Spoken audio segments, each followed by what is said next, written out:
দশরথের ঘরে জন্ম গো স্বয়ং নারায়ণ, রাম যদি গো স্বয়ং নারায়ণ, তবে কেন সীতা হরে গো লঙ্কারী রাবণ, ত্রিশত্রু পালনে তরে, পঞ্চবতী বনে সীতা গো রাবণে হরে, রাম না ভজ ভগবান দেবী, মূর্খ ছিলেন পণ্ডিত হলেন গো কালিদাস কবি, কালিদাসের কৃষ্ণ ভগবান, সরস্বতীর দয়া বসে গো দিলেন বিদ্যাদান।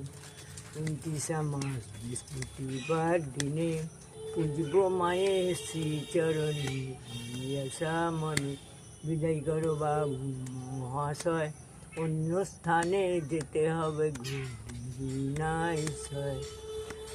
বলি রাজার অহংকার ছিল, ইন্দ্রের সঙ্গে বিবাদ করি, চোখগুলো উপর দিকে একবার নিচের দিকে একবার। বলি রাজার অহংকার ছিল। যাকে তাকে ইন্টারাপ্ট করলো কেন? সে বলছিল মানুষটা, এবার কি করবে? যা ঠাম্মা ইন্টারাপ্ট করে দিয়েছে।